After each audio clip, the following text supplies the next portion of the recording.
बिस्मिल्लाहिर्रहमानिर्रहीम, अस्सलामुअलैकुम and a very good morning. Espresso में आपको खुश आमदीद कहेंगे। मैं हूं अर्मिला हसन। गिरते पड़ते आप तक पहुंचते गए सब मैं हूं इमरान हसन। उम्मीद और दुआ के साथ कि आप खैरियत से हैं। आपका नया दिन अगर आज थोड़ी एनर्जी से शुरू नहीं हुआ है तो उसको कीजिए। उसकी वजह कि इट्स ट्यूसडेज एंड लोग मंडे ब्लूज की बात करते हैं, हम ट्यूसडेज ग्रीन्स की बात करते हैं। नहीं, आज मेरे ब्लू पेन है मेरे साथ। ट्यूसडे ब्लूज की हम बात करते हैं। भाई मंडे हमारा गुजर जाता है। मुझे लगता है कि मंडे को आप आराम से रेस्ट करके वीकेंड गुजार के आते हैं तो Monday is not a tough day. पता नहीं लोग क्यों कहते हैं मंगल मुश्किल होता है, जब आपको यकीन हो जाता है कि अभी काम ही करना। मेरे लिए तो आज ज्यादा ही मुश्किल है। ये तकनीकी मसाइल का शिकार है आज, तो इसको भी साथ हो सकता है कि चैलेंज हो जाता है बंदे का। खैर जी, उम्मीद के साथ कि आपका दिन अच्छे से शुरू हुआ है, नहीं हुआ तो कर लीजिए। और सबसे बेहतरीन ये है कि अगर घर से निकलें तो मुस्कुराहट सबसे बेहतरीन सदका है, उसका भी सवाब है। और अगर वो ना दे पाएं, फिजिकली कोई सदका दे पाएं तो ये भी आपके लिए बहुत अच्छा है। अगर नहीं तो फिर मुस्कुराहट ही चलेगी। मुस्कुरा दीजिए। मुस्कुराएं और हंसे खेले, कोई बात नहीं। अगर आपके पास हंसने खेलने के मौके कम है फिर भी मेक श्योर करें कि आप अपने आप को फ्रेश रखें, एक्टिव रखें। सारी सूरत हाल आपकी बेहतर हो, लिहाजा होप फॉर द बेस्ट जी। ग्रीन नहीं, ट्यूसडे ग्रीन्स के बावजूद हम कोशिश करेंगे कि आपको एंटरटेन करें। और ये सबसे बेहतर मुझे एंटरटेनमेंट ऐसे लगता है जैसे ट्विटर के ऊपर सबसे बेहतरीन entertainment, because that is real life entertainment. मैं अक्सर ये करता हूँ कि मैं एक कंपैरिजन ड्रॉ कर रहा होता हूँ मुख्तलिफ ममालिक का। ट्विटर आपको ऑप्शन देता है कि आप किसी भी मुल्क का टॉप ट्रेंड या जो टॉप 10 ट्रेंड्स है, 20 ट्रेंड्स है, वो आप देख सकते हैं। तो आप अक्सर लोकेशन लगा के देखा कीजिए मुख्तलिफ ममालिक का, अपने आस पास या दीगर मुल्कों का, कि वहाँ पे क्या ट्रेंड चल रहा है, लोग किस बारे में ज़्यादा बात करें, ज़्यादा सोच रहे हैं। तो जब आप उसके मुकाबले में पाकिस्तान के ट्विटर ट्रेंड्स लगाएंगे तो आपको पता लग जाएगा कि क्यों हमारी मईशत तरक्की नहीं कर रही। आपको समझ आ जाएगी कि क्यों हम मुआशी मसाइल का शिकार हैं, क्यों समाजी नाहमवारियों का शिकार हैं। बिकॉज जो हम सोच रहे हैं ना, जिन ग्राउंड्स के ऊपर हम सोच रहे हैं, जो बातें हम कर रहे हैं, वही हमारे एक्शंस में तब्दील हो रही हैं और वो एक्शंस हमें रिजल्ट्स दे रहे हैं और रिजल्ट्स आपके सामने हैं। और वो ही पूरी नेशन का हाल है। ये ट्विटर ट्रेंड से ही आप जज कर सकते हैं कि हमारी जो कौम है उसकी सोच जो है किस हद तक महदूद हो गई है, हमारे मसाइल क्या हैं, हम उन मसाइल का हल निकालना जानते हैं या नहीं जानते। ये वो सारे फैक्टर्स हैं जिसकी वजह से हम सब बहुत सारी मुश्किलात का शिकार है। इसमें आप में हम सब इंक्लूडेड हैं। हम किसी चीज से खुद को बरी ज़िम्मा नहीं करें, बट अनफॉर्चुनेटली हालात और वाकयात कुछ अच्छे नहीं है और इसके जिम्मेदार हम सब कहीं ना कहीं हैं। रहते हुए थोड़े से जिम्मेदार भी हैं इसके, वैसे मानना चाहिए। चले खैर जी, प्रोग्राम का बाकायदा आगाज करते हैं। एंटरटेनमेंट तो मैं नहीं कहूंगा इसको, सियासी है। बड़ी खबर देखते हैं आज क्या हमारे पास।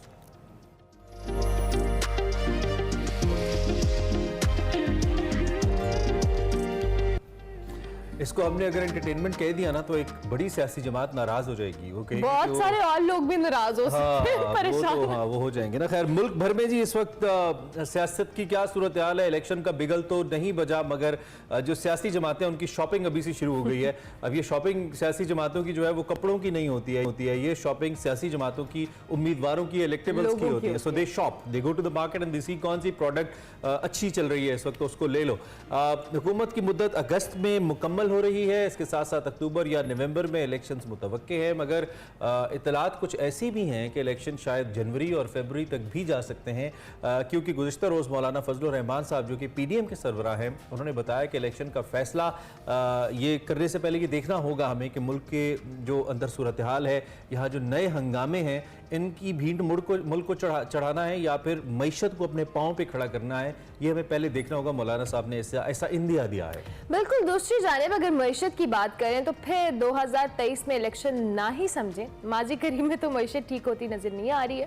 खैर, तहरीक इंसाफ भंवर में फंस चुकी है। मुश्किलात है कि बढ़ती ही चली जा रही है। मुल्क के सबसे बड़ी जो जमात है वो तितर बितर हो रही है। गुज़िश्ता रोज भी मजीद 5 अहम शख्सियात ने तहरीक इंसाफ को खुदा हाफिज कह दिया।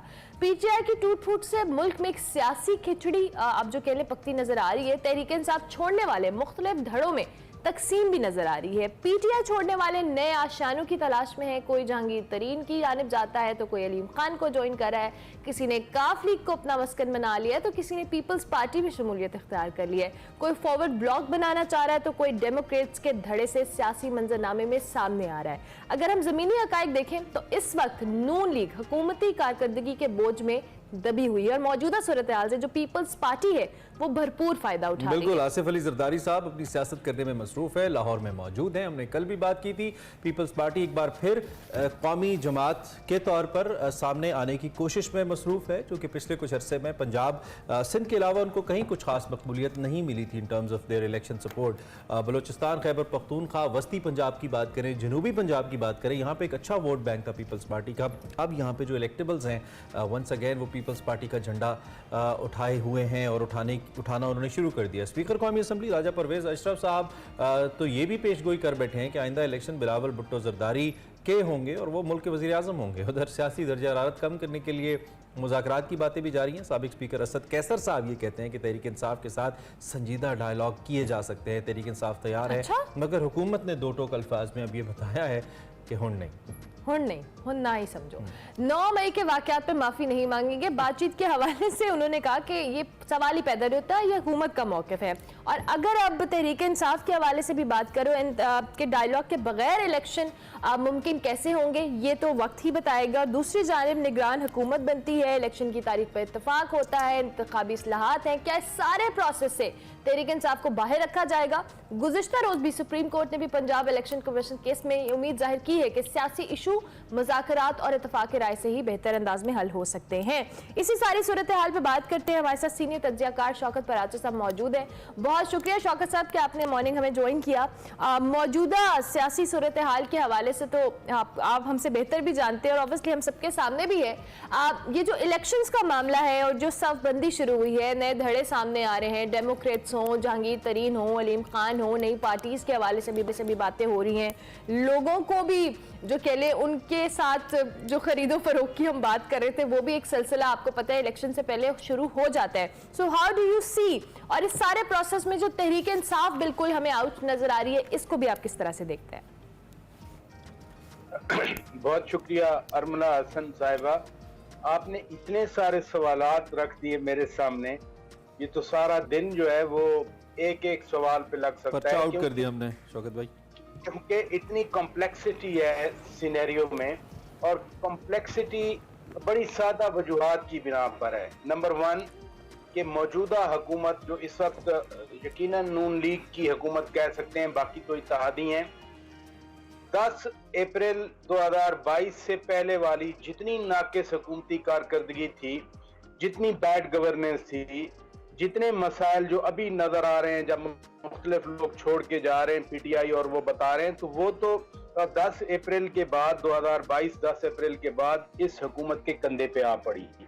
और ये हुकूमत खास तौर पर नून लीग जैसे आप कह रही हैं बतौर पार्टी वो दब गई है इन मसाइल में। लेकिन इसके साथ साथ हमें ये भी जरूर ज़हन में रखना चाहिए कि नून लीग जितना भी आज की इसकी हुकूमत की कारकर्दगी को इन क्वेश्चन किया जाए, महंगाई के हवाले से बात की जाए, लेकिन आपको नून लीग के लोग टूटते नहीं नजर आए। 3.5 साल इमरान खान की हुकूमत की इस तरह जेलों में आना जाना था, शायद खान अब्बास जा रहे हैं आ रहे हैं, ख्वाजा साद रफीक जा रहे हैं आ रहे हैं, हमदा शहबाज जेल जा रहे हैं आ रहे हैं, खुद मियां शहबाज शरीफ जेल जा रहे हैं आ रहे हैं, कोई बंदा नहीं टूटा था। जो आप अब छोड़ने वालों की बात कर रही हैं, एक पार्टी नहीं बन रही, ये मुख्तलिफ पार्टी या ग्रुप्स बन रहे हैं। और अगर एक हल्के में पीटीआई के 3 आदमी मुख्तलिफ धड़ों से, मुख्तलिफ सियासी जमातों से इलेक्शन लड़ेंगे, तो वोट को डिवाइड हो जाएगा और उस डिवीजन ऑफ वोट का फायदा फिर मुखालिफ जमात जो कि PMLN है सेंट्रल पंजाब में, उसको होगा। तो ये हमें जरूर ज़हन में बात रखनी चाहिए। तीसरी बात जो इससे भी अहम है, और जो इलेक्शन के हवाले से कब इलेक्शन होंगे, देखिए आइन के मुताबिक तो सब कुछ होना है। अगर एक ही दिन इलेक्शन करवाने पे अब सुप्रीम कोर्ट ने अपना केस गैर मुइना मुद्दत तक मुलतवी कर दिया है, तो इट मीन्स कि कहीं ना कहीं अब ये एहसास है कि हमने एक ही वक्त में पाकिस्तान के अंदर इलेक्शन करवाने हैं, क्योंकि पाकिस्तान का बहुत ज्यादा इस तरह की लंबी एक्सरसाइज का माली तौर पर मुतहम्मिल नहीं हो सकता। तो आर्टिकल 232 को सामने रखेंगे, आर्टिकल 234 को सामने रखेंगे। अगर लंबा करते हैं जिस तरह से, वैसे पीटीआई टूट का शिकार हुई है, इलेक्टेबल्स निकल गए हैं और डिवीजन हो रही है। और एक और बात भी जरूरी है, हमारी हुकूमत जो भी मर्जी कहे, लेकिन ऑस्ट्रेलिया दुनिया के एक कोने में है, ऑस्ट्रेलिया से लेके लॉस एंजलिस दुनिया के दूसरे कोने में है, कैलिफोर्निया। अगर पूरी दुनिया से ये आवाज है कि आप इलेक्शन करवाएं, आवाम को राइट टू वोट दें, तो एस्टेब्लिशमेंट हो, हुकूमत हो, या ओवरऑल जो आपका एक जिसे रियासत कहते हैं, स्टेट कहते हैं, वो सुनना पड़ता है। तो मैं नहीं समझता कि बहुत ज्यादा इलेक्शन डिले करवाया जाएगा। अब अगर अक्टूबर नहीं तो नवंबर तक, दिसंबर फिर पाकिस्तान में इलेक्शन।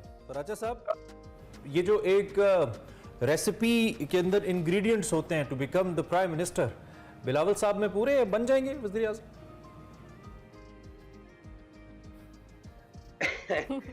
आपका अगर इस मौजूदा इत्तेहाद का जो मुखालिफ है और वो चेयरमैन पीटीआई हैं, अगर वो कंसोलिडेट रह जाते हैं, फिर तो इस इत्तेहाद को आपस में यकजा रहना है। फिर ये क्वेश्चन नहीं होगा कि बिलावल भुट्टो जरदारी वजीर आजम बनेंगे या मियां शहबाज शरीफ वजीर आजम बनेंगे या कोई और बनेगा, क्योंकि फिर तो आपने अपने आप को सेव करना है एक बहुत बड़े एक मुखालिफ से, जिसको 10-12 साल से हमारे पूरे निज़ाम ने, हमारे पूरी रियासत ने, हमारी पूरी अदलिया के निज़ाम ने, सब ने मिलकर उसको इतना बड़ा एक हवा बना दिया। अगर तो वो वीक हो जाता है चेयरमैन पीटीआई और उनकी ग्रॉस रूट सपोर्ट भी तितर बितर हो जाती है, जो कि 9 मई के बाद लोग अंदर से सोच रहे हैं कि हम किसके साथ थे, जो पाकिस्तान की फौज पे भी चढ़ दौड़ा, जो पाकिस्तान की रियासत पे हमलावर हो गए, और पता नहीं मुझे कहना चाहिए मेन स्ट्रीम मीडिया पर या नहीं, जो बैरून मुल्क हो रहा है वो भी हमारे ज़हन में रहना चाहिए। तो अगर तो वो जो इस वक्त चेयरमैन पीटीआई की शक्ल में इनका इतना बड़ा मुखालिफ है, अगर उसका इन्फ्लुएंस रहता है, फिर तो ये इनके दरमियान ये बातचीत नहीं होगी ऐसी कि कौन बने कौन नहीं बने। सादा फार्मूला होगा कि अगले इलेक्शन में जिसके पास कौमी असेंबली की नशिस्तें ज्यादा हैं, he has the right to become the prime minister. और अभी आपने देखा कि 10 अप्रैल 2022 को यही फार्मूला कार फरमा हुआ था। अगर दूसरे सिनेरियो में ये चेयरमैन पीटीआई बिल्कुल ही इररिलेवेंट हो जाते हैं या इतना नहीं उनका जोर रहता, तो फिर तो चार्टर ऑफ डेमोक्रेसी के होते हुए भी आपने देखा था मेमो गेट स्कैंडल आया तो मियां नवाज शरीफ साहब वर्दी पहनकर, वकीलों वाला काला कोट पहनकर सुप्रीम कोर्ट में आ गए थे। मुख्तलिफ सियासी जमातें हैं, उनके मंशूर मुख्तलिफ हैं, उनकी न सिर्फ मंशूर में रिटन तौर पर मुख्तलिफ है बल्कि अहम इशूज पर, मसलन यही इकानमी है, पीपल्स पार्टी तो मुकम्मल प्राइवेटाइजेशन नहीं किया करती, पीपल्स पार्टी तो पब्लिक प्राइवेट पार्टनरशिप पे जाती है। इन रिलीजियस जो तंजीमें, इंतहा पसंद तंजीमें हैं, इनके बारे में मुख्तलिफ सियासी जमातों का मुख्तलिफ आउटलुक है। तो हर सियासी जमात जब बहुत बड़ा एक जो इनका मुखालिफ है, अगर वो वीक हो जाता है, कोई खतरा नहीं रहता है इनके लिए, तो ये फिर जाहिर है आपस में इन्हीं का ही मुकाबला होना है। और कौन मुकाबला करेगा? अच्छा जी, नून लीग का मुकाबला कौन करेगा? पराचा साहब, ये जो इकोनॉमी की सूरत हाल है हमारे सामने है, अगर ये अभी बजट आने वाला है उसमें भी आवाम को कोई खास रिलीफ मिलता हुआ नजर नहीं आ रहा। IMF प्रोग्राम के हवाले से हमारी पॉलिसीज हमने चेंज भी की, मोल्ड भी की, लेकिन स्टिल कोई असर नहीं हुआ। ये इस सारी सूरत हाल में जब मईशत का बुरा हाल है और इसकी जिम्मेदारी डायरेक्टली और इनडायरेक्टली पीडीएम इत्तेहाद पे ही जाती है, स्पेशली नून लीग के ऊपर, क्योंकि प्राइम मिनिस्टर नून लीग से है। So how do you see in the coming days कि ये जो उनका वोट बैंक है, क्या इस सूरत हाल पे जब मईशत बहुत सफर कर रही है तो उसका असर होने वाला है? महंगाई यकीनन असरअंदाज होती है, इसमें कोई शक नहीं है कि अब जो सूरत हाल है, ना सिर्फ हम कभी कहा करते थे पाकिस्तान में कि गरीब आदमी के मसाइल हैं, अब हर एक के मसाइल हैं, जिस लेवल पे भी कोई बैठा है सब के मसाइल हैं। लेकिन क्या इससे वोट बैंक एरोड हो रहा है? अब पीटीआई की जब हुकूमत थी, हम उस वक्त भी कहते थे कि चीनी, शुगर एक दिन में 55 रुपए से 105 रुपए चली गई थी। हम देख रहे थे कि 175 रुपए कुकिंग ऑयल मिलता था, वो जाकर 550 हुआ था। लेकिन जो ओवरऑल इन्वायरमेंट है दुनिया का, कोविड पहले आ गया, फिर यूक्रेन की वॉर आ गई, पीटीआई के लोग भी यही आर्ग्यूमेंट देते थे, आज भी हमें यही आर्ग्यूमेंट सुनने को मिलता है। लेकिन एक जरूर फायदा देना चाहिए नून लीग की इस टीम को। इन्होंने माजी में भी डिलीवर किया है, इनके दुनिया में कॉन्टेक्ट्स भी हैं। पीटीआई या पीटीआई चेयरमैन तो जो दीगर दुनिया के लीडर थे और पर्टिकुलरली जो इस रीजन में भी मैटर करते थे, सबके साथ पीटीआई की लड़ाई थी, वो चाहे सऊदी अरब हो, वो चाहे टर्की हो। लेकिन बिल्कुल आखिर में 30 सेकंड है मेरे पास। बड़े घर का झुकाव जिस जानिब होता है, पाकिस्तान की पॉलिटिकल डायनेमिक्स आप बेहतर समझते हैं, उसी के हक में पलड़ा उधर ही झुकता है। तो बड़े घर का झुकाव क्या पीएमएलएन की जानिब हो सकता है, या आपको लगता है कि नहीं, maybe it is with the people's party, the kind of जिस तरह के मेल मिलाप समझ आ रहे हैं, जैसे छोड़ने वाले दोबारा वो ट्रेन पकड़ रहे हैं, जो ट्रेन पकड़ रहे होते हैं उससे कुछ डायमेंशन हमें पता लग रही होती हैं हवा के दर की। आपको क्या लगता है? नहीं, ये जो आपने सही, बिल्कुल सही पल्स पे हाथ रखा। हवा जो है, हवा बता दिया करती है कि मामलात किधर जा रहे हैं। तो अब जो हवा चल रही है वो अभी तो टेल विंड पे है ना, और उससे स्पीड भी टेल विंड पे बढ़ जाती है। तो निकलने वालों की स्पीडें लगी हुई हैं, स्पीडें बढ़ी हुई हैं। जो निकल रहे हैं वो सिर्फ एक एक करके या सलाह मशवरा करके नहीं निकल रहे, बस जिसको जैसे मौका मिल रहा है सबसे पहले जो है वो प्रेस क्लब इस्लामाबाद की सुर्ख कुर्सी पे बैठ जाता है, और सुर्ख कुर्सी को तो वो उसी के ऊपर ही अपना फैसला सुना देता है। तो टेल विंड है, और टेल विंड ज्यादा तेजी से चल रही है। ठीक तो है। जो सब 2-3 महीने में हुआ करता है वो जल्दी जल्दी होगा। ठीक है, चले शौकत पराजा साहब, have a very nice day, thank you very much, आपने हमें ज्वाइन किया और अपना सियासी तज्जिया हमारे सीनियर सहाफ़ी पराजा साहब हमें बता रहे थे कि वो क्या सोच रहे हैं मौजूदा मुल्क की सियासी मंजरनामे को देखकर आपके सामने हमने रखा।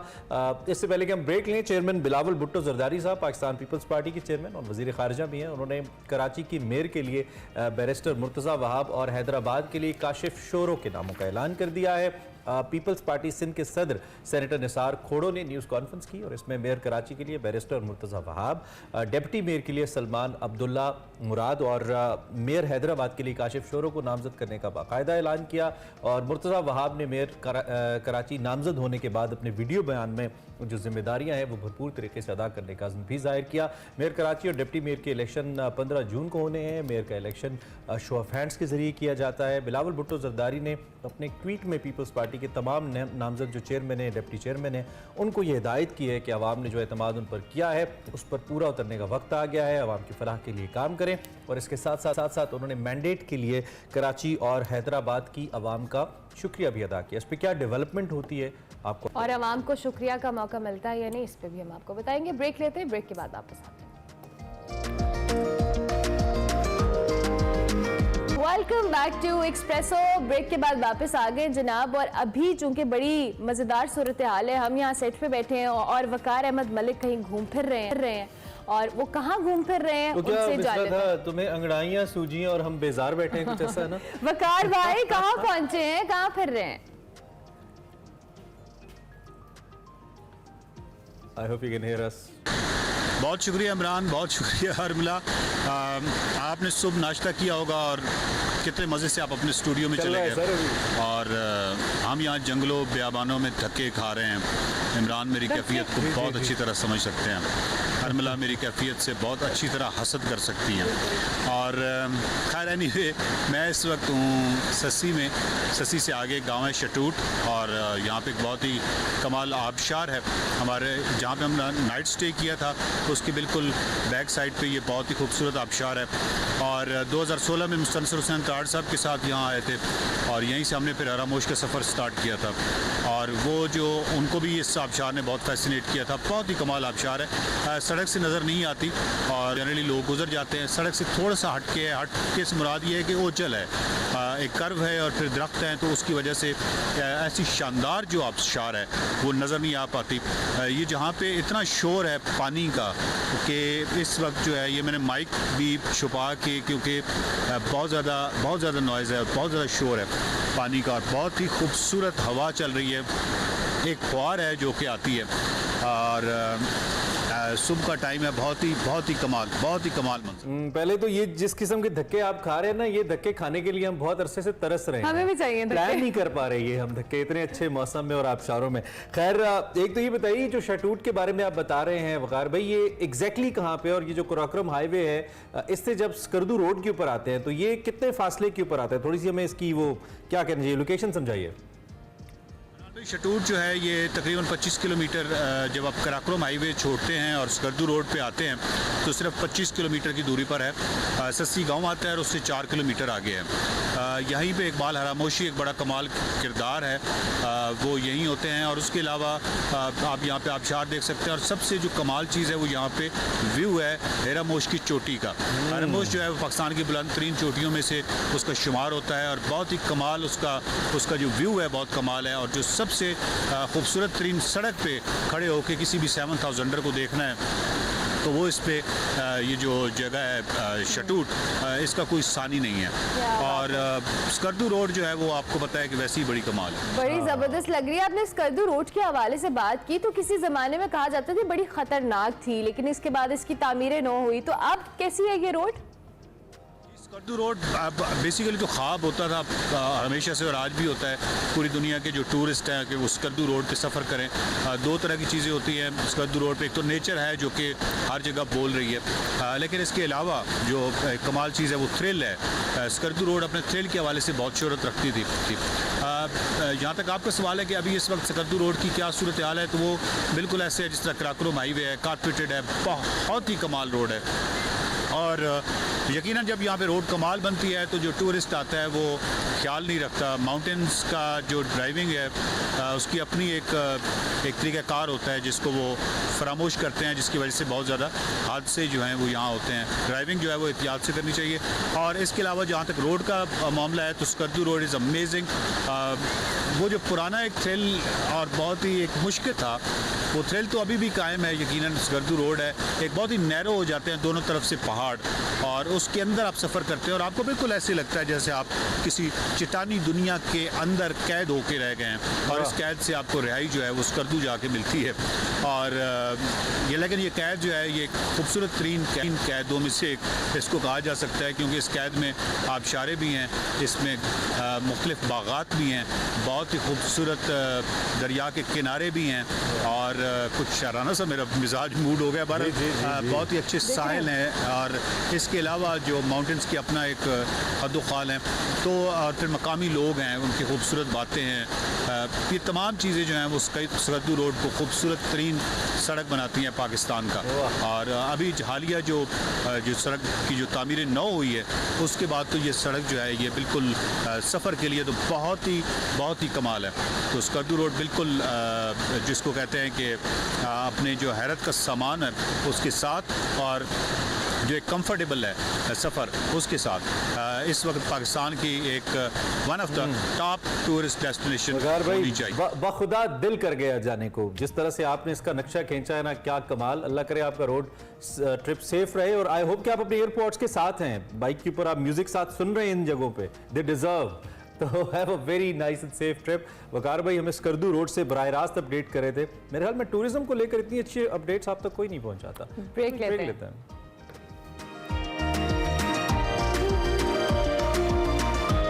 Welcome back. वक्त हुआ चाहते हैं आपकी मुलाकात एक्सप्रेसो हीरो से करवाने का। थाईलैंड में होने वाली Olympia mature Asia body building championship के बारे में हमने बात करनी है।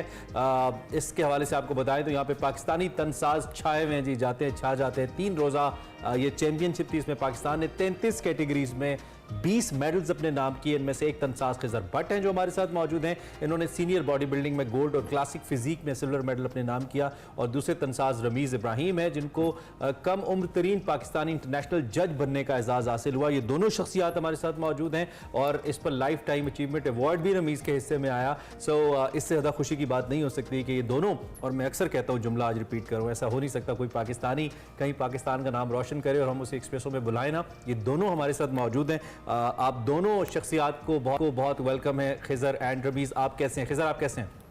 जी अल्हम्दुलिल्लाह मैं अच्छा हूँ। आप ठीक है, थैंक खैरियत यू से? वेरी मच खजर, आपका भी बहुत शुक्रिया। रमीज़ आपका भी बहुत शुक्रिया कि आपने ज्वाइन किया, हमें बहुत बहुत मुबारकबाद। खजर सबसे पहले तो आपसे हम जानना चाहेंगे आपकी इस अचीवमेंट के हवाले से, ये मुकाबला क्या था और इसमें आपने पार्टिसिपेट किया, मेडल जीता, how was your experience so फार?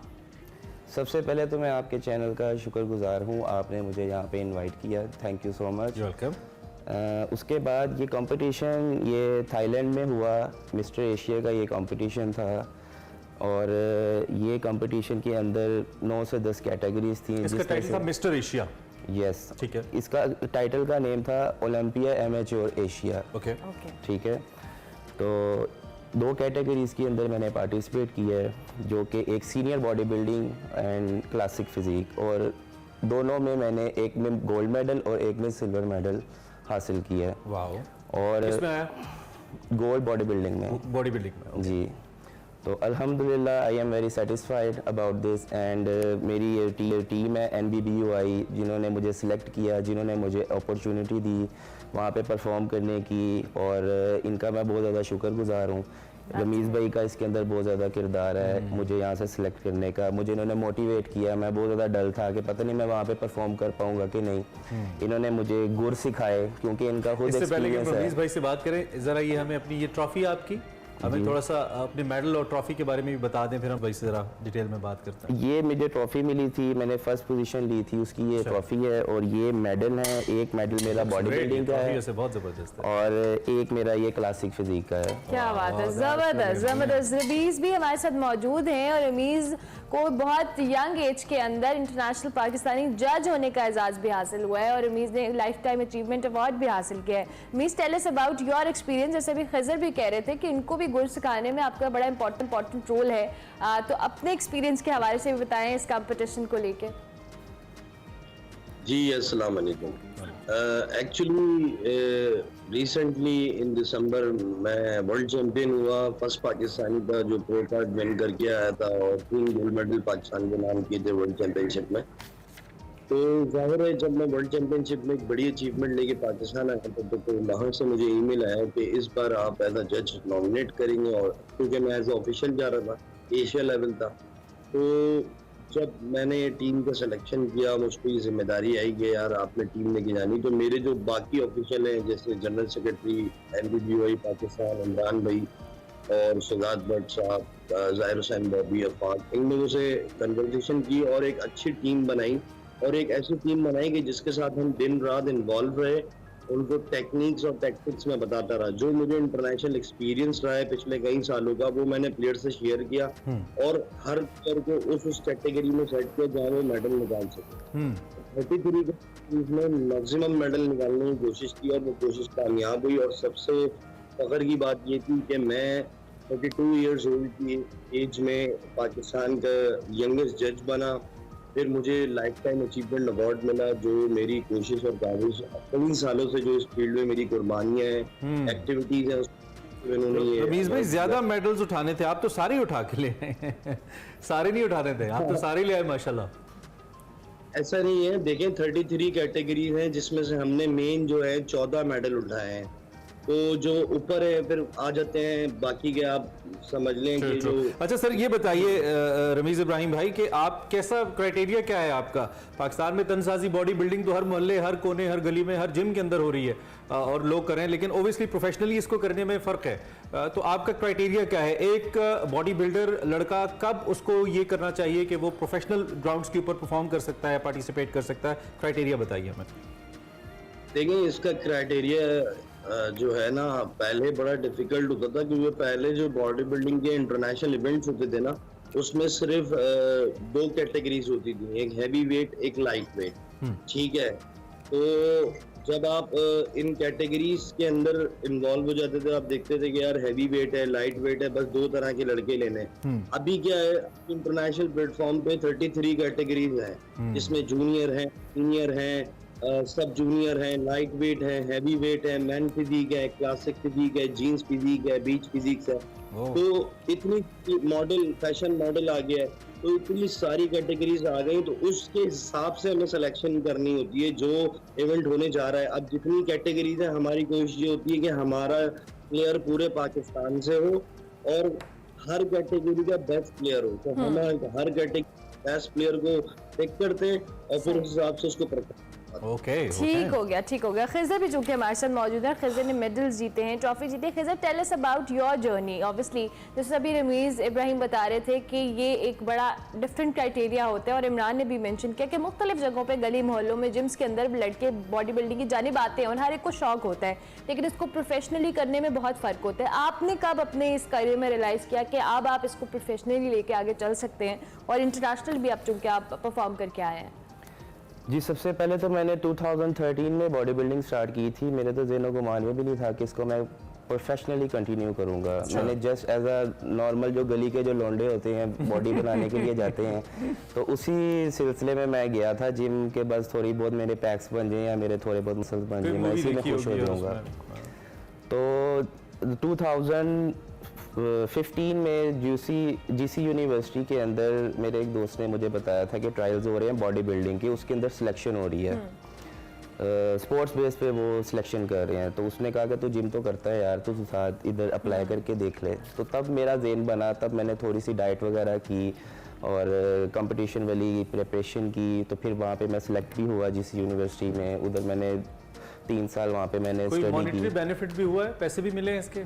नहीं, पैसे तो कभी नहीं मिले। अच्छा, कैश रिवॉर्ड नहीं कुछ भी नहीं मिला ना कभी। यूनिवर्सिटी यूसीपी में जब था तब मिलता था। अच्छा, नहीं इस कंपटीशन से आपको कैश रिवॉर्ड नहीं इस मिला? कंपटीशन से नहीं, कुछ भी नहीं मिला अभी तक। आगे तो अब इसका क्या फायदा होगा? ये टाइटल आपके पास है, इसकी बेस पे आप किसी फर्दर कैटेगरी में जा सकते हैं, जैसे बॉक्सिंग में होता है कि एक कैटेगरी आप लड़ते हैं, देन आप नेक्स्ट फाइट में जा सकते हैं, ऐसा कुछ है?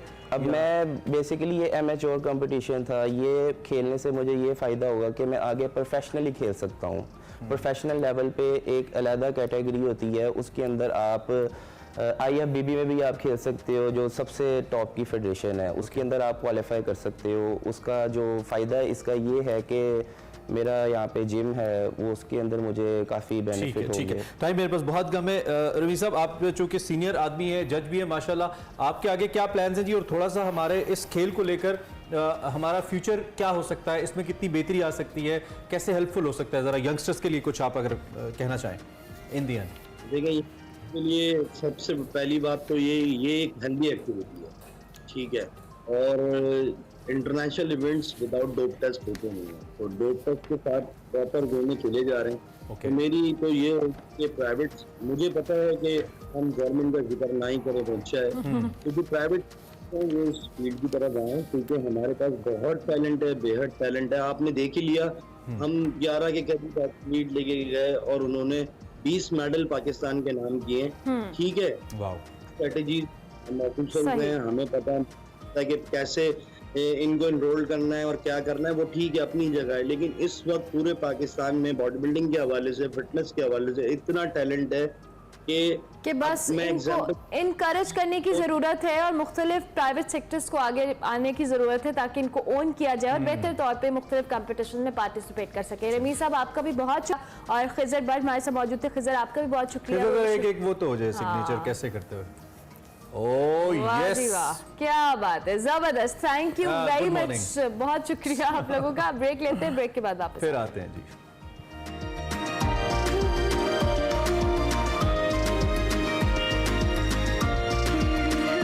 वेलकम बैक टू एक्सप्रेसो, और उम्मीद के साथ कि आप हमारे साथ जुड़े हुए हैं, प्रोग्राम एंजॉय कर रहे हैं। अच्छा जी, हमने कुछ मईशत पे भी बात करनी है मुल्क पे, लेकिन दो चीज़ें बड़ी इंपॉर्टेंट है, और उसमें एक चीज़ हमारा जो क्लाइमेट है या माहौल है। अभी हमने एक वर्ल्ड ऑफ स्टेटिस्टिक्स एक ट्विटर हैंडल है जो कि शेयर करते हैं डिफरेंट स्टेटिस्टिक्स रिगार्डिंग दुनिया के मुख्तलिफ शहर या ममालिक। तो उसका एक अभी ट्वीट हम देख रहे थे जिसमें जो 20 मोस्ट पोल्यूटेड सिटीज़ हैं, इनमें से Lahore is considered as on top. हालांकि मैं कुछ खास मुत्तफिक नहीं हूँ इससे, सीइंग द कंडीशन, लेकिन ये स्टैटिस्टिक्स का जो मयार है वो ये कह रहा है। और पेशावर को 5वें नंबर पे इसमें रखा गया, फैसलाबाद 16वें नंबर पे, 16वें नंबर पे। इंडियन शहर भी हैं दूसरे नंबर पे, चाइनीज, बल्कि अगर हम लिस्ट की बात करें तो चाइना का जो हूतान है it's on second number with 94.3, Lahore is on number 1 with 97.4, और फिर दिल्ली जो है भारत का वो 92.6 रेटिंग्स या पॉइंट्स के साथ चौथे नंबर पर है। और इंडिया के काफी शहर इसमें शामिल है, पाकिस्तान से तो ये टॉप 3 पे लाहौर शहर। को रखने से मैं मुत्तफिक हाँ, नहीं हूं। Lahore number 1, Peshawar number 5 and Faisalabad is number 16। That's alarming जी, ये सोचने की बात है। अगर तो ये स्टैटिस्टिक्स जो बता रहे हैं उसके मुताबिक ये एक्यूरेसी है इनमें, तो लाहौर नंबर 1 पे क्यों है, इस पे हमें बहुत शिद्दत से सोचना चाहिए और इसकी केयर भी करनी चाहिए। सो जनाब, आगे हमारा सेगमेंट है उर्मिला। बिल्कुल, हमारा सेगमेंट है जिसपे हमने तज्जिया भी लेना है। आपको पता है मईशत के हवाले से, बजट को लेके हम बहुत वोकल हैं और हम कोशिश करें इस हवाले से बात करते रहे। आज हम पहले आपको आवाम की राय बताएंगे, फिर अपने एक्सपर्ट से इस पर तज्जिया भी लेंगे। बजट के हवाले से आवाम क्या कहती है और क्या चाहती है, इसी हवाले से हमारा सेगमेंट है जी तड़के तड़के। इसमें सिकंदर भट्ट साहब गए हैं, देखते हैं आवाम से क्या बात की है।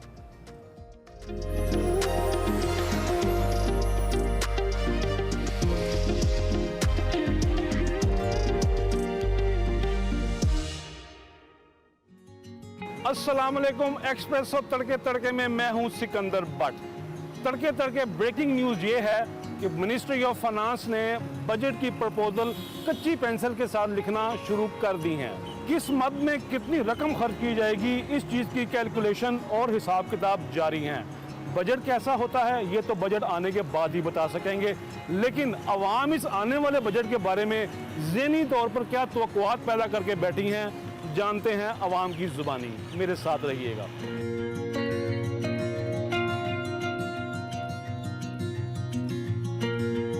Budget 2023-24 expected to be around 16.6 trillion rupees और इसमें 5,000 बिलियन खसारे के भी शामिल हैं। इसके अलावा इसी साल हमने बैरूनी मुल्कों से लिए हुए कर्जों में से 2140 बिलियन रुपीस बैंकों को वापस करने हैं। और याद रहे ये 2140 बिलियन सिर्फ सूद की रकम है।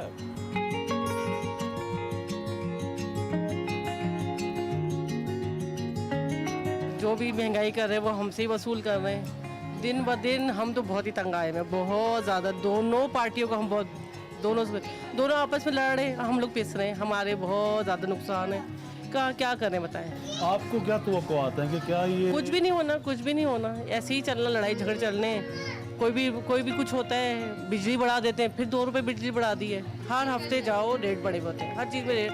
रो रहे होते, चीखें निकल रही होती हैं, कहाँ से पूरा करें। और वो जो लिमिटेड तनख्वाह होती है वो तो एक ही फिक्स होती है। वो कहते हैं नौकरी करनी ही करें वरना छोड़ के चले जाएं। इन शॉर्ट 2023 के बजट से आपकी क्या एक्सपेक्टेशन है? कुछ भी नहीं है, मुझे गवर्नमेंट से कोई उम्मीद नहीं है, कुछ भी नहीं है। नहीं जी, ये सुन लें, पीटीएम गवर्नमेंट के लिए ये बड़ा लाजमी है कि पब्लिक का सेंटिमेंट ये है कि उनको बजट 2023-24 से कोई भी उम्मीद नहीं है। बजट 2023-24 का ऊँट आवाम के हक में किस करवट बैठता है, इस बात का बहुत हद तक इन्हिसार इस चीज़ पर है कि देखा जाए इस बजट में तनख्वाहदार तबके के लिए कितना रिलीफ रखा गया है। इनकम टैक्स ऑर्डिनेंस की क्लॉज 62 और 64 के दोबारा बहाल होने की भी तजावीज़ ज़ेरे गौर हैं। मज़ीद ये कि हाउस लोन के ऊपर टैक्स क्रेडिट देने की इजाज़त भी मिल सकती है। मौला खुश रखे। लाहौर के हवाले से एक रिपोर्ट आई है कि लाहौर में पोल्यूशन बहुत बढ़ गई है। जी। तो क्या एक शहरी होने के नाते आप गवर्नमेंट से ही अपील करना चाहेंगे कि वो हाइब्रिड कार्स और बाइक्स इंट्रोड्यूस करवाए ताकि कम से कम इस धुएं से तो जान छूटे? बिल्कुल होना चाहिए, लेकिन अब हाइब्रिड कार्स तो हम पाकिस्तान में तो बनाते नहीं हैं, हम बाहर से इंपोर्ट करेंगे तो वो सस्ती तो मिलने वाली नहीं है लोगों को। नहीं, अगर फर्ज करें उसकी ड्यूटी ही कम कर दे गवर्नमेंट। देखिए, ड्यूटी कम करने से भी फ़र्क कितना नहीं पड़ा। अभी आपने सुना होगा कि रिसेंटली आरडी जो थी ना इंपोर्टेड कार्स पे, उन्होंने जो डबल की हुई थी उसको 100% से कम किया, लेकिन उससे कोई ख़ास फ़र्क नहीं आया क्योंकि डॉलर ही जो है 180-170 से एक साल में 300 का हो गया।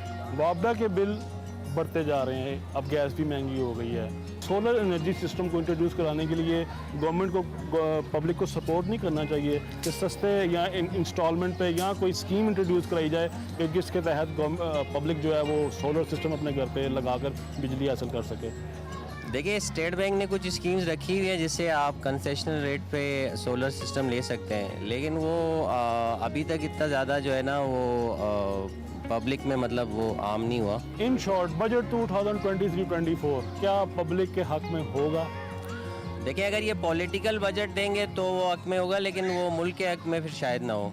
इट मीन्स के बजट 2023 पब्लिक के हक में होता हुआ नज़र नहीं आ रहा।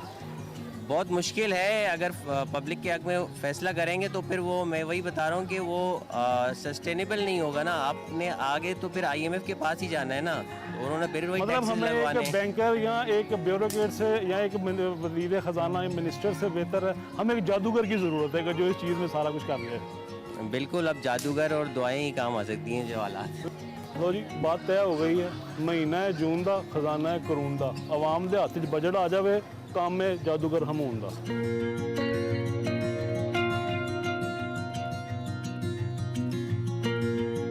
बजट 2023 में सरकारी मुलाजमीन की तनख्वाहों में 20%, जबकि उनकी पेंशन में 15% इजाफा मुतवक्का है। देखना यह है कि 40% की शरह पर बढ़ती हुई इन्फ्लेशन के मुकाबले में ये इजाफा किस हद तक सपोर्ट करता है।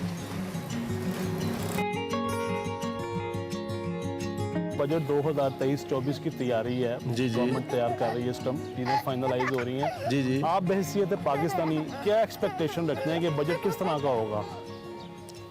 जो तो इस टाइम सूरत हाल है ओवरऑल सियासत की, तो मुझे नहीं लगता कि कोई अच्छा बजट आएगा, लेकिन उम्मीद अच्छे की रखनी चाहिए। तो देखते हैं क्या बनता है। इन शॉर्ट, वन लाइन जी, बजट 2023-24 से आपकी क्या एक्सपेक्टेशन है? क्या कुछ अच्छा होने जा रहा है? हो ही नहीं सकता, ये कर ही नहीं सकते।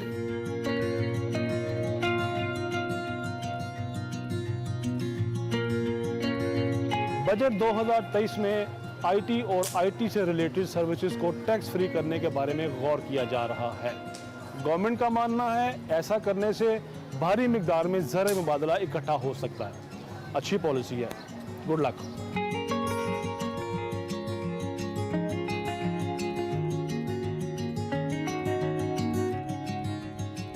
जो ये बताएं, बजट आ रहा है 2023 का और 24 का गवर्नमेंट का, ये बजट का एक बहाना है, आवाम को जदीद करने का ये एक तरीका है। PDM गवर्नमेंट जब आई तो उसने कहा कि जी हमारे काम में ये रुकावट है, ये रुकावट है, पिछली गवर्नमेंट रुकावट है।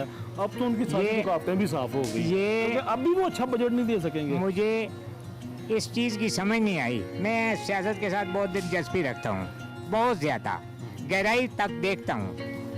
जो जितनी हुकूमतें तब्दील होती हैं वो पिछली हुकूमत पे इल्ज़ाम लगाती है।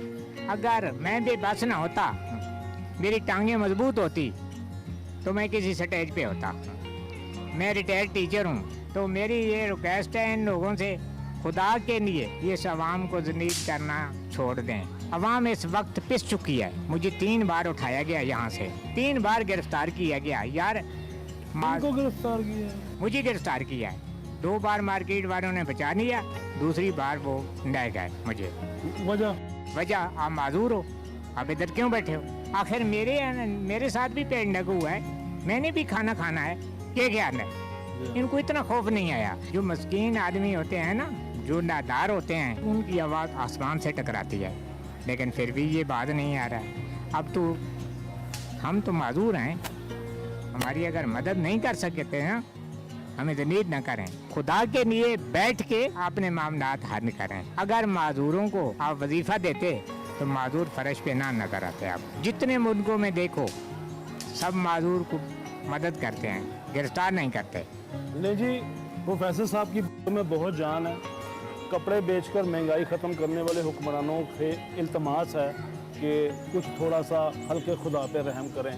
करो मेहरबानी तुम अहले ज़मी पर, खुदा मेहरबान होगा अर्शे बरी पर।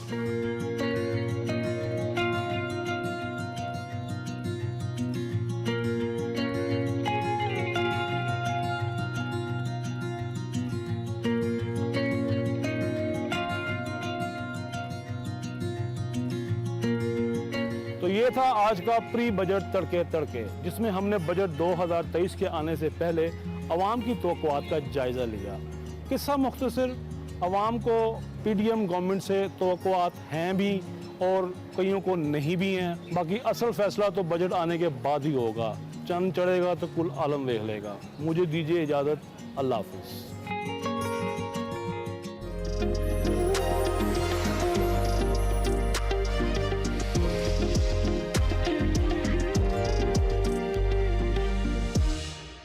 Welcome back to Expresso. Break पर जाने से पहले हमने आपको बताया था कि आवाम बजट से क्या एक्सपेक्ट कर रही है, लेकिन अभी जो रियलिटी चेक है वो इस वक्त हमें क्या मिलने वाला है, इसी हवाले से बात करेंगे। फिलहाल तो जी पीडीएम की जो इत्तेहादी हुकूमत है वो मखमसे में फंस कर रह गई है। अपनी सकत से बढ़कर मुश्किल फैसले करने के बावजूद IMF प्लान बहाल करने को तैयार नहीं है। अगर इत्तेहादी हुकूमत ने इलेक्शन बजट में रिलीफ ना दिया तो रहा से आज जो सियासी सरमाया है वो भी हाथ से जाता नजर आ रहा है। IMF किसी भी तौर पर प्लान बहाल करने को तैयार नहीं है। हुकूमत IMF की डिमांड करदा $6 अरब में से ताहाल महज $2 अरब का ही इंतजाम कर सकी है। वजीर आजम का जी IMF की MD साहिबा को फोन भी, उनका जो साथ राब्ता है MD के साथ, वो भी उनके कुछ काम नहीं आया और IMF प्रोग्राम खत्म होने में 1 माह से कम वक्त रह गया है, मगर मामला ताहाल डेडलॉक का शिकार है। वजीर मुमलिकत बराए खजाना के मुताबिक IMF प्रोग्राम बहाली के अलावा हुकूमत के पास कोई मुतबादिल रास्ता नहीं है। बिल्कुल, और IMF के पास वापस जाना ही वाहिद ऑप्शन है। और बहुत सारे लोग जो इकोनॉमी को समझते हैं वो कहते हैं कि अगर फॉर द टाइम बिंग हम अगर डिफ़ॉल्ट नहीं भी करते तो अगला जो माली साल है पाकिस्तान के लिए बहुत भारी होगा। दूसरी जानब इन्फ्लेशन तारीख में सबसे ज़्यादा है, महंगाई सबसे ज़्यादा है, रिकॉर्ड तोड़ रही है, 38% तक रिपोर्ट कर रही है। डॉलर कल फिर उसने एक जंप लगाई, 300 को क्रॉस किया। I think it was hitting 308 जब मैंने आखिर देखा था। तो ओपन मार्केट की मैं बात करूँ, विद दैट इंटरबैंक में भी हालात डॉलर के जो हैं वो आपको मालूम है अच्छे नहीं हैं। तो दूसरी जानिब बजट की तैयारी है और उसमें भी जो खबरें आ रही हैं वो ऐसी ही खबरें आ रही हैं जिनका डर था कि कहीं ऐसा ना करे हुकूमत, लगता है ऐसा करेगी। शाहबाज राना साहब हमारे साथ मौजूद हैं, he reporting about that particular thing. एक तो कुछ ऐसे टैक्सेस इंपोज कर रही है हुकूमत जिससे ऑलरेडी जो ईटेबल्स हैं या जैसे दूध जैसी अशिया हैं उनकी प्राइसेस बहुत उनमें स्पाइक आ सकता है। और दूसरा बड़ा इंपॉर्टेंट है कि जो तरक्याती बजट है जिसके बारे में हमारे पास वैसे ही जो कुशन है वो बहुत कम है। शहबाज साहब ने रिपोर्ट किया है कि वो भी हुकूमत पे प्रेशर बढ़ गया है कि उसको बढ़ाएं और वो प्रेशर बढ़ा रही हैं उनकी इत्तेहादी जमातें। राना साहब, इससे पहले कि मैं मजीद खबर की डिटेल में जाऊं, आपकी मौजूदगी से फायदा उठाते हुए, एक तो good morning and you wearing such a bright and nice colour, माशाल्लाह, वेरी वाइब्रेंट वन। पाकिस्तान की मईशत को तो सूट नहीं कर रहे इतने vibrant colours. How you see जी, आपकी जो खबर है ये बड़ी अलार्मिंग है हमारे लिए, क्योंकि जब इतनी ज्यादा जमातें साथ हैं तो फिर आपने सीट भी बचानी है, ख्याल भी रखना है, और दूसरी जानिब जो बजट की जो विंडो है वो इतनी बड़ी है नहीं जैसे कि आपने कहा कि इसाक डार साहब कहते हैं। तो जरा हमें बताइए क्या है आपके पास इस पे। जी वेरी गुड मॉर्निंग, बहुत शुक्रिया आप दोनों का। देखिए, आप दोनों ने बड़े अच्छे तरीके से सारी सिचुएशन जो है वो बता दी है कि हुकूमत ने पहले ही अपनी सकत से ज्यादा उन्होंने जो इक़दाम करने थे वो कर लिए हैं। इसके बावजूद IMF का प्रोग्राम नहीं हुआ, तो जब IMF का प्रोग्राम नहीं हुआ तो उन्होंने सोचा चले जाते जाते कुछ अखराजात ही कर लेते हैं। मुझे ऐसा लग रहा है कि इस वक्त जो शायद प्राइम मिनिस्टर ऑफ पाकिस्तान का तो बिल्कुल इस चीज के ऊपर एक फोकस है कि वो किसी न किसी तरीके से कोई रिलीफ देना चाह रहे हैं। इसी वजह से उन्होंने बजाय इसके फाइनेंस मिनिस्टर इसाक डार साहब को ये टास्क देते, उन्होंने ख्वाजा आसिफ साहब जो हमारे वजीर दिफा हैं उनकी सरबराही में एक प्रो पुअर बजट इनिशिएटिव के हवाले से एक कमेटी बना दी। तो वो वजारत खजाना में बैठ कर उन्होंने अपनी सिफारिशें तैयार की, पेश भी कर दी प्राइम मिनिस्टर को। उसके अलावा तो बाकी मुझे ऐसा कोई फोकस लग नहीं रहा कि हुकूमत कोई सिंसियर एफर्ट्स करना चाह रही है। जैसे भी आपने जिक्र भी किया, अब लड़ाई इस बात पे हो रही है कि जितना भी पैसा बचा है या जितनी भी फिस्कल स्पेस है किस पार्टी को कितना हिस्सा मिलेगा। और कल जब मैं ये खबर कह रहा था जिसका आप रेफरेंस दे रहे हैं जो एक्सप्रेस ट्रिब्यून में छपी है कि जो इत्तेहादी जमातें हैं उनकी कल प्राइम मिनिस्टर के साथ मुलाकात भी हुई, तो उसमें जो जितनी छोटी जमात थी वो उतना ही बड़ा हिस्सा मांग रही थी। ये बड़ा इंटरेस्टिंग फैक्ट था। ये तो चले समझ आती है कि PMLN है, पाकिस्तान पीपल्स पार्टी है, तो बड़ी इत्तेहादी जमातें हैं, इनकी रिप्रेजेंटेशन भी पार्लियामेंट में ज्यादा, वो शायद ज्यादा पैसे मांगे। यहाँ पे वो जमातें कुछ तो उसमें सिंगल पार्टी भी जमात है, तो वो उनकी तरफ से डिमांड ज्यादा आ रही थी। इसके ऊपर क्यों फोकस इतना किया जाता है तरक्याती अखराजात करने के ऊपर? एक तो हम सबको पता है कि पाकिस्तान में जो डेवलपमेंट की नीड्स है वो बहुत ज्यादा है। हम कुछ भी कहें, देहातों में, टाउन्स में, इवन सिटीज के अंदर जो रोड इंफ्रास्ट्रक्चर है, जो आपकी फैसिलिटीज है वो अच्छी नहीं है। लेकिन इसके अंदर एक और भी कैच है जिसके ऊपर मीडिया में इतनी बात नहीं होती। उसकी एक वजह ये होती है कि हमारे पास एविडेंस नहीं होता। तो कहा यह जाता है कि बहुत सारे जो डिस्क्रिशनरी स्पेंडिंग होती है, खास तौर पर जिसको सस्टेनेबल डेवलपमेंट गोल्स का नाम दिया जाता है, SDGs, लेकिन उसके तहत पार्लियामेंटेरियंस की स्कीम को फंड किया जाता है। ये जो SDGs की जरिए स्पेंडिंग होती है, इसका एक बहुत बड़ा हिस्सा जो है वो कहा यह जाता है कि जो है वो कट्स में चला जाता है, किक बैक्स में चला जाता है, क्योंकि जिस तरीके से ये स्कीमें अप्रूव की जाती हैं वो कोई तरह शफाफियत वाला तरीकेकार नहीं है। आमतौर पर अगर कोई मंसूबा मंजूर करना होता है तो उसको प्लानिंग कमीशन में उसका PC1 वेट होता है, फिर सेंट्रल डेवलपमेंट वर्किंग पार्टी उसको रिव्यू करती है, फिर executive committee of national economic council जिसको फाइनेंस मिनिस्टर चेयर करते हैं वो उसका अप्रूवल देते हैं। अनलाइक दैट इस केस में जो डिस्क्रिशनरी स्पेंडिंग होती है वो इसके लिए एक स्पेशल स्टीयरिंग कमेटी बनी हुई है जिसको प्लानिंग मिनिस्टर चेयर करते हैं। और बेचारे उनके पास भी कोई इतनी नहीं होती पावर के बहुत सारी चीजों को फोकस कर सके। बल्कि मुझे पिछले दिनों को बता रहा था कि एहसन इकबाल साहब भी काफी इरिटेट हुए थे कि मैं स्टीयरिंग कमेटी की सरबराही ही छोड़ दूंगा, जिस किस्म की डिमांड्स आ रही थी और फंड्स मांगे जा रहे थे। तो ये एक बहुत बड़ा फैक्टर है कि लोगों की वेलफेयर से ज्यादा फिर जो इस तरह के तरक्याती प्रोजेक्ट्स होते हैं उनके ऊपर फोकस करने की वजह ये भी होती है जी इसमें लीकेजेस बहुत ज्यादा वो लग रहा था। ये तो था ये जिस तरह का एक कॉम्बिनेशन है, क्योंकि यूजुअली 2 या 3 कोalition पार्टनर्स जब शहबाज साहब होते हैं, आप मुझसे बहुत बेहतर समझते हैं, तब हुकूमत अक्सर इमरान खान साहब एक लफ्ज इस्तेमाल करते थे, ब्लैकमेल होती है। तो अब ये तो इतने कोalition पार्टनर्स है तो हम क्या इस पे उम्मीद रखें। अच्छा, दूसरी जानिब हुकूमत का काम एक तो अपॉर्चुनिटीज क्रिएट करना होता है, सिर्फ बने हुए पैसे को तकसीम करना हुकूमत नहीं होती। शायद शहबाज शरीफ साहब जो है इससे पहले पंजाब में जो करते रहे, वो जो पैसा या फंड्स आते थे सूबाई सतह पे उसको तकसीम शायद वो अच्छा करते हो, जिसपे उन्हें एक गुड मैनेजर कहा जाता था, एडमिनिस्ट्रेटर कहा जाता था। स्टेट लेवल के ऊपर you know better than me कि आपको वेल्थ क्रिएट भी करना होती है और स्टेट ने ऐसी अपॉर्चुनिटीज लेके आना होती हैं। क्या ऐसी कोई तरजीह, ऐसा कोई लायामल या रोड मैप आपको इस बजट डॉक्यूमेंट में जो इसकी कुछ शिकें सामने आ रही है, आपको कहीं नजर आ रहा है कि हुकूमत कर रही है? ये आपने एक बड़ा अच्छा पॉइंट आपने इसका हाईलाइट किया है कि एक पंजाब के वज़ीर आला के तौर पर, एक इफेक्टिव वज़ीर आला के तौर पर होना एक और बात है, और उसकी सबसे बड़ी वजह ये है कि आप कुछ भी ना करें तो वफाक से आपको इतने पैसे आ जाते हैं कि आपके पास सरप्लस पैसा हो जाता है। उसकी वजह जब आप सेंटर में आते हैं, वफाकी हुकूमत में आते हैं, तो इतनी कंपीटिंग डिमांड्स होती हैं, इतने प्रेशर्स होते हैं और पैसों के लिए, और आपके जो महसूलात हैं, रेवेन्यूज है वो कम होते हैं, और जिन जगहों पे आप जो रेवेन्यूज को इंक्रीज करना चाह रहे हैं वहां पे फिर अगेन आपकी वेस्टेड इंटरेस्ट जो होते हैं, मुख्तलिफ लॉबीज होती हैं, वो प्रेशराइज करती हैं। तो prime minister of Pakistan and chief minister of Punjab एक बहुत ही ऑल टुगेदर 2 डिफरेंट एक आपकी वो स्ट्रीम्स हैं, और यही वजह है कि शहबाज शरीफ साहब बहुत ज्यादा स्ट्रगल कर रहे हैं इस वक्त। उसके एक अंदर एक और बहुत बड़ा फैक्टर ये है कि apart from the coalition partners pressure, Pakistan people's party हो या JUI हो या बाकी छोटी जमातें हो, विद इन दी PMLN एक आपको एक पार्टी, एक हुकूमत नजर नहीं आती। ये एक बहुत बड़ी बात है, और खास तौर पर इकोनॉमिक फ्रंट के ऊपर मैं ये चीज ज्यादा आजकल महसूस कर रहा हूँ कि प्राइम मिनिस्टर हाउस जो है उसकी डिजायर और उसकी ख्वाहिशात कुछ और है, वजारत खजाना किसी और लाइन के ऊपर चल रही है। तो ये एक बड़ी एक चीज सामने है जिसकी वजह से आपको बजट का एक जिस तरीके से कोई खदोखाल, कोई अच्छा खदोखाल होना चाहिए। लेकिन अब तो 3 दिन लगे बजट पेश होने में, अभी भी अगर इफ्स एंड बट्स हैं, अभी भी प्रेजेंटेशंस हो रही हैं, अभी भी लॉ की राइटिंग स्टार्ट होनी है या कल हुई है, व्हाटएवर।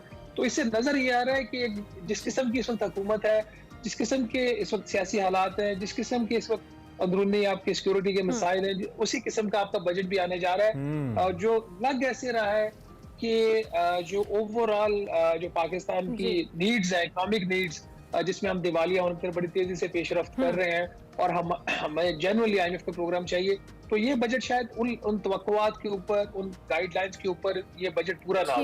अच्छा शहबाज साहब, आपने खुद अभी डिफॉल्ट के हवाले से बात की और माशी माहिरीन भी हो, मिफ्ता इस्माइल साहब की भी कुछ स्टेटमेंट्स ऐसी थी, उन्होंने भी कहा कि जी अगर पाकिस्तान IMF प्रोग्राम में नहीं जाता और ये बजट आ जाता है ऑब्वियसली, और चूंकि हुकूमत का प्लान भी है कि वो इस प्लान को कंप्लीट नहीं करना चाहते, सो हाउ डू यू सी कि ये जो डिफॉल्ट वाला मामला है, जैसे ही बजट आता है और कुछ अच्छी एक्सपेक्टेशंस हम सब ने कहीं ना कहीं नहीं रखी हुई, but at the end of the day ये जो मामला थे आपको किस तरफ जाते हैं? जो डिफॉल्ट वाली चीज आपने खुद भी पॉइंट आउट की, आपको लगता है कि खुदा ना खास्ता अगर इसी प्रोग्राम के बगैर हम नए बजट की तरफ जाते हैं, नए माली साल की तरफ जाते हैं, तो डिफॉल्ट के चांसेस मजीद बढ़ जाएंगे? देखिए, पहले बात ये हो रही थी कि मार्च अप्रैल में पाकिस्तान डिफॉल्ट कर सकता है, तो नहीं किया, क्यों नहीं किया? और यही बात इस आगदार से भी बाहर आकर देखिए जो लोग तो डेडलाइन देते थे वो नहीं हुआ। वो इसलिए नहीं हुआ कि हुकूमत ने अनएक्सपेक्टेडली इतनी ज्यादा दरामदात के ऊपर कदगने लगा दी, रिस्ट्रिक्शंस लगा दी कि दरामदात तो आपकी तकरीबन एसेंशियल से भी बहुत कम, आपकी जो नीड्स उससे कम हो रही हैं। तो आपने इस तरीके से डिफॉल्ट को जो इवेंचुअलिटी है उसको डिले कर रहे हो, आप उसके फैक्टर को एलिमिनेट खत्म नहीं कर रहे। क्या ये जो बजट हुकूमत देने जा रही है उसके बाद डिफॉल्ट का रिस्क बढ़ जाएगा या कम हो जाएगा? जो इस वक्त की जो खदोखाल है बजट के इब्तदाई, अभी हाथ तो नहीं, आपको पता है वफाकी काबीना ने भी अप्रूवल देना और फिर पार्लियामेंट से भी इसका अप्रूवल होना है। इस वक्त के जो खदोखाल है उसमें मुझे लग ऐसे रहा कि हुकूमत माइनस IMF बजट बना रही है। अगर ये वाला बजट होगा तो उसके दो नुकसान होंगे। नंबर वन, अगर नॉर्मल रिव्यू जिसकी वज़ीर-ए-आज़म साहब ने कल भी उम्मीद का इजहार किया जब वो अपने टर्की के दौरे के ऊपर थे, जो खबरें भी छपी होगी इसी महीने हो जाएगा। अगर मुझे नहीं लग रहा कि नॉर्मल रिव्यू की तरफ बात बढ़ रही है इस बजट के साथ, तो अगर नॉर्मल रिव्यू नहीं होता जिसने एक पुल का किरदार अदा करना था इस प्रोग्राम में और नए प्रोग्राम में, वो फिर बड़ा मसला पैदा हो जाएगा। फिर दूसरा इसका नुकसान ये होगा कि जो भी केयर टेकर गवर्नमेंट हो, ये गवर्नमेंट हो या जो इंतखाबात के बाद गवर्नमेंट है, जब वो अगले प्रोग्राम के लिए जाएगी IMF के पास, तो उसकी जो कंडीशनैलिटीज होंगी वो इतनी सख्त होंगी तो वो प्रोग्राम करते करते आपको अच्छा मैं तो ये डर रहा हूँ कि और मजीद कितनी सख्त होंगी, सीइंग द करंट सिचुएशन, अवाम की हालत देखते हुए। शहबाज राना साहब, थैंक यू वेरी मच, आप हमारे साथ मौजूद थे और अपनी राय का इजहार कर रहे थे। इकॉनमी को समझते हैं, सीनियर सहाफ़ी हैं, मईशत के हवाले से अपनी राय का इजहार कर रहे थे। उनका ये कहना है कि अगर आप ये कहें कि आने वाला बजट कुछ सपोर्ट करेगा हमारी इकॉनमी को, हमें डिफ़ॉल्ट के ख़तरे से बचाएगा, तो फिल वक्त ऐसे कोई इकदाम नज़र नहीं आते हैं जो इनिशियल एक हमें कदोकाल नज़र आ रहे हैं। इस पर बात करते रहेंगे, एक ब्रेक लेते हैं।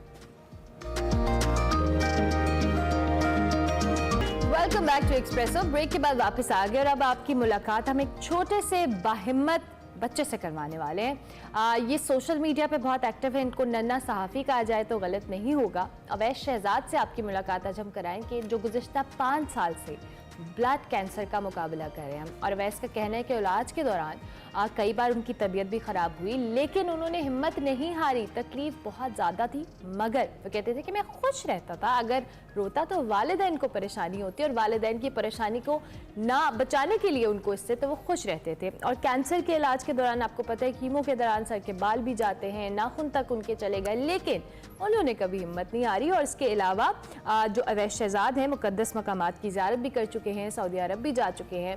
अपनी बीमारी की वजह से स्कूल नहीं जाए, लेकिन उन्होंने अपने स्कूल को घर में ही और अपने व्लॉग्स के अंदर बहुत इंटरेस्टिंग तरीके से बताते हैं। यूनिफॉर्म पहनते हैं, बैग पहनते हैं, टीचर बन जाते हैं। और अभी मैं ऑफ एयर उनसे हम बात कर रहे थे तो वो अपनी यही कुछ इंटरेस्टिंग सी कहानी बता रहे थे।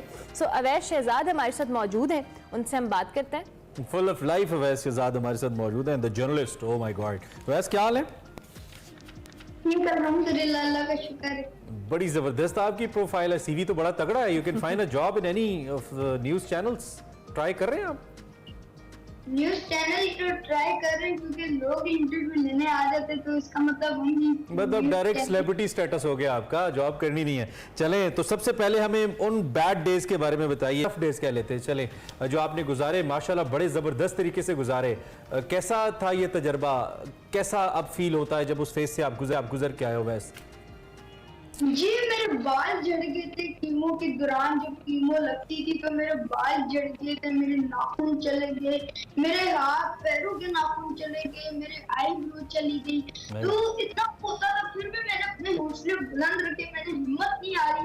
मैं इस जंग का सामना करता रहा और कीमो मेरे को लगती रही। बहुत दौरान इस इलाज के दौरान जितना बुरा इसका नाम, इससे बुरा इसका इलाज है। मैं और बच्चों को मोटिवेशनल स्पीकर, तो और भी बच्चों को मैं खुश रखता था। खुद में जब भी मैं भी बीमार होती तो मेरे वालिदैन होते थे तो मैं अपने वालिदैन को भी हौसले देता था कि आप लोग रोने ना, क्योंकि जिंदगी किस मोड़ पे ले। जब मैं बीमार होता था तो मैं तभी उसके ऊपर भी डांस कर रहा था, बेड पे से डांस कर रहा था। जब मैं छोटा होता था तो बच्चों को मैं खुश रखता था। उस टाइम में IT आपका अंदाज ऐसे है जैसे आप किसी और की कहानी सुना रहे हैं, आपको पता है इस बात का? और अब आप एक बिल्कुल नए हैं ना, अब आप बिल्कुल नए अवैस बनकर आए हैं। बिल्कुल अवैस, अच्छा ये तो आपके थोड़े टफ डेज थे, लेकिन ऑब्वियसली कैंसर के साथ लड़ना, फिर आपने उसका ट्रीटमेंट कराना, बड़ा तकलीफ एक प्रोसेस होता है। उसमें अपने आप को मोटिवेटेड, जैसे आपने कहा कि रखा, कैसे रखते थे मोटिवेटेड? क्या टेक्निक अपनाई आपने और क्या आप खुद भी एक्टिव रहे? आपने अपने घर वालों को भी परेशान नहीं होने दिया? जी, मैंने, क्योंकि जो मेरा इलाज है, मैंने सोशल मीडिया रिपोर्टिंग के ज़्यादा इस इलाज को मैंने खत्म किया। और बाकी मैंने हिम्मत भी रखी। मैंने कहा कि जिंदगी बहुत अल्लाह के हाथ में, अल्लाह ने भेजा, अल्लाह ही बुलाएगा। तो मैंने इस वजह से अपनी हिम्मत नहीं हारी, मैं चलता रहा, मेहनत मैं भी करता रहा, क्योंकि जब अल्लाह ने अपने आप को भेजा तो अल्लाह ही बुलाएगा। इस वजह से मैंने अपने हौसले बुलंद करके रखे, रिपोर्टिंग करता रहा और सोशल मीडिया के ज़रिए रिपोर्टिंग करता रहा। और बहुत से चैनलों पे सबसे दिलचस्प रिपोर्टिंग कहाँ से की है वैसे? सबसे दिलचस्प रिपोर्टिंग जो आपको याद हो?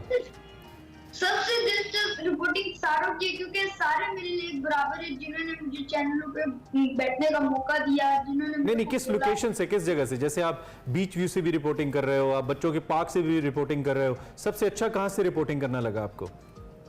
मेरे को सबसे अच्छा ये लगा कि इंडस हॉस्पिटल में मैं करता हूँ, और जब स्कूल में जाता हूँ तो उधर भी जाकर मेरे को करना बहुत अच्छा लगता है, क्योंकि बच्चों को मैं एक सीख दे रहा हूँ, और हॉस्पिटल में भी बच्चों को मैं कभी रुलाता भी हूँ, कभी हंसाता भी, ऐसा चलता रहता है। जबरदस्त। अच्छा, तो आपने जब ये व्लॉग्स बनाना शुरू किए तब आप अपना ट्रीटमेंट करा रहे थे, और उसके बाद आपने आइडिया आपको कैसे आया कि आपने अब व्लॉग्स बनाने हैं, रिपोर्टिंग करनी है, यूट्यूब के अंदर, यूट्यूब के ऊपर अपनी वीडियोस को लगाना है, ये आइडिया आपने कब से उस पर इम्प्लीमेंट शुरू किया?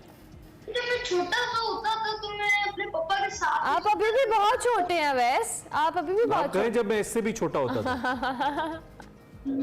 मैं 2-2.5 साल का उस टाइम था, तो मैं अब ठीक है। पापा होता था, तो उस टाइम मैं पापा रिपोर्टिंग कर रही तो मैं देखता था एक पेन आगे पड़ा होता था, तो मैंने उसी के ऊपर स्टार्ट कर दिया, नजदीक चला करा के घर की मंजर कशी करो के घर को देख रहा हूँ कि बच्चे ये कर रहे हैं, बच्चे वो कर रहे हैं। अगर मैं आपसे कहूं कि आप अपने घर की मंजरकशी इस वक्त कीजिए कैमरे के सामने, आप हमें अगर मंजरकशी करके बताएं कि आप के सामने क्या है, जरा कीजिए मंजरकशी, थोड़ी चेक करें, आपका इम्तिहान लें। जी मैं बताता हूँ अवेयरनेस के हवाले से कि वो सैनिटाइजर लगाना चाहिए, अपनी अवेयरनेस को करनी चाहिए, जो बैड की जो नागिस चीजें, जो जाली चीजें बच्चों की ये नहीं करनी चाहिए, बच्चों के ऊपर नुकसान दे बच्चों के लिए चीजें, क्योंकि बच्चों को खराब कर देती है, इनकी हेल्थ के ऊपर अटैक करती है। और एहतियात ये कि आप अपने कपड़े चेंज करते रहे, अपने आप को साफ सुथरा रखें, हैंड सैनिटाइजर लगा कर, पानी आप साफ पिए, मिनरल वाटर आपको जो पानी है वो आप पी के रखें, और घर की जो साफ सफाई उसका हैंड सैनिटाइजर कीजिए, उसको भी हैंड सैनिटाइजर मारे। अपने आप को मैं जब बैठ जाता हूँ तो मैं फटाफट एक कोने भी जाता हूँ तो मैं फटाफट आके नहाती हूँ, पूरे कपड़े में चेंज कर दूँ, तो और भी बच्चों को करना चाहिए। पढ़ाई में क्या इंटरेस्ट है, क्या पढ़ते हैं आप? पढ़ाई में मैं वैसे घर पे भी पढ़ता हूँ कि ऑनलाइन पढ़ाने स्टार्ट किए, यानी कि मेरे कुरान पाक भी मेरा हिफ्ज़ करने का शौक है कि मैं कुरान पाक हिफ्ज़ करूँ, और अल्लाह हिफ्ज़ करवा भी देगा इंशाल्लाह। बुक्स पढ़ते हैं? इंशाल्लाह। बुक्स पढ़ते हैं? जी बुक्स तो मैं पढ़ता हूँ, मैं स्कूल इस तरह से भी नहीं जा सकता, स्कूल के निज़ाम भी से नहीं, क्योंकि मेरी बन में टेस्ट में सुई लगा के पानी निकाला है कमर से, तो मैं बैठता हूँ मेरी कमर पे टेक लगाए, दर्द होती है, अभी भी तकिया रख के बैठा हूँ तो मेरी ज्यादा देर तक मैं बैठ नहीं सकता हूँ, मेरे दर्द होती है। अच्छा, तो अवैस साहब मुझे ये बताएं कि अभी आपका ट्रीटमेंट चल रहा है या आपने माशाल्लाह बिल्कुल रिकवर कर लिया है? जी अभी मेरा ट्रीटमेंट चल रहा है, कभी बीमार हो जाता हूँ, बुखार आ जाता है, कीमो के दौरान ही दर्दें पूरे जिस्म में होने लग जाती है, जिस्म अकड़ जाता है मेरा, फिर भी मैं अपने हौसले बुलंद रखता हूँ, मैं अपने आप को डट के रखता हूँ। मैंने कहा कि कोई अगर ऐसी बीमारी आएगी तो इस बीमारी का डट के सामना भी करना है इंशाल्लाह। तो हौसले बुलंद रखने का कोई फॉर्मूला हमें भी बताएं ना, कैसे रखते हैं? हौसले बुलंद ये कि आप अल्लाह के ऊपर यकीन करें कि अल्लाह ने आपको दुनिया में भेजा तो अल्लाह ही बुलाएगा, आने वाले वक्त में जैसे अल्लाह ने चाहा जैसा होगा। मैंने उस टाइम भी सोच रखा था कि जिंदगी ऐसी है कि जिंदगी किस रास्ते, एक रास्ता सही था तो एक रास्ता खराब आ गया तो उस रास्ते पे चल गया, फिर मैंने सोच लिया था कि अल्लाह ने ये इम्तिहान निकाला जो, और अल्लाह ने आपको इंशाल्लाह इस इम्तिहान से निकाल लेना है, और निकल भी गए हैं आप काफ़ी हद तक। वैसे ये बताएं, घर में और बहन भाई हैं जिनके साथ आप खेलते हैं, या जिनकी आपके साथ कोई कजन्स हो, फैमिली मेम्बर्स हो? जी मेरे हैं फैमिली मेंबर, कजन है मेरे बहन भाई है, मेरा एक भाई है, फिर बहन है, फिर भाई है, मैं सबसे छोटा हूँ घर में, मैं सबसे छोटा हूँ घर में। तो वैसे कभी तुम नॉर्मल भी बोलते हो, जैसे अम्मी पूछे बेटा खाना खाना है तो अम्मी भी जी मैंने खाना खाना है और मैं कोशिश करूंगा मैं इसमें भिंडियां खा लूं, कभी नॉर्मल भी बोलते हो? जी मैं बोलता हूँ कि तेरे को जी मेरे को खाना खाना है, स्टार्ट एवरी ऐसा सादा खाना नहीं खाता। अच्छा। अंडे ले आओ, पराठे ले आओ, 3-4 दूध के कप ले आओ, चाय ले आओ। 3-4 पराठे आप खा लेते? चाय तो मने पर दूध पी सकता हूँ, पराठा खा लेता हूँ। क्या बात है, ताकत बनाएं, पराठे खाएं और बहुत बहुत एक्सेल करें। अवैस, बहुत अच्छा लगा आपसे बात करके, आप बड़े माशाल्लाह कॉन्फिडेंट और बड़े बहादुर बच्चे हैं। अल्लाह ताला आपको मुकम्मल सेहत दे और आप इसी तरह से हंसकुराते रहें, खेलते रहें, पढ़ते रहें, जो जो आपके शौक है अल्लाह आपको पूरे करने की तौफीक दे। अवैस शहजाद हमारे साथ मौजूद थे, उनसे हम बात करें। हम ब्रेक लेते हैं, इसी पॉइंट पे आते हैं वापस। Welcome back to Espresso programme का बिल्कुल आखिरी हिस्सा। इससे पहले कि हम जाएं, आज अलीम डार साहब जो कि फेमस नाम है अंपायरिंग के हवाले से, पाकिस्तान में इंटरनेशनल करियर का आगाज़ सन 2000 में किया। उनकी आज सालगिरह है, उनको विश करेंगे। 2000 में आगाज़ के बाद 3 साल बाद पहले टेस्ट मैच में जिम्मेदारी संभाली, अगले ही बरस इलीट पैनल में अपनी जगह बनाई। मजमूई तौर पर सबसे ज़्यादा 442 इंटरनेशनल मैचेस में अंपायरिंग की, वर्ल्ड रिकॉर्ड कायम किया। इसके साथ 145 टेस्ट, 227 वनडे मुकाबले इनमें भी शामिल हुए। एहसन रजा के बाद सबसे ज़्यादा 70 T20 मैचेस में भी अपने फ़राइज़ सर अंजाम दिए। वर्ल्ड कप 2007 हो, 11 हो, T20 वर्ल्ड कप 2010 हो, 2012 हो, इनमें इन मैचेस को सुपरवाइज़ करने का एजाज़ भी हासिल है। और 2009 से 11 तक मुसलसल 3 बार साल के बेहतरीन अंपायर भी रहे। आई थिंक अंपायर्स की दुनिया में, अंपायरिंग की दुनिया में एक यूनिक और बेहतरीन नाम है। सो हैप्पी बर्थडे अलीम डार साहब। अलीम डार की सालगिरह थी, हमने सोचा आपको विश किया जाए। प्रोग्राम के बिल्कुल इख्तिताम की जानिब आ गए हैं, प्रोग्राम का वक्त खत्म हो गया। हम आपसे इजाज़त लेंगे। फीडबैक हमारे सोशल मीडिया हैंडल्स पे लाजमी दीजिएगा। कल तक के लिए हमारी तरफ से अल्लाह हाफ़िज़।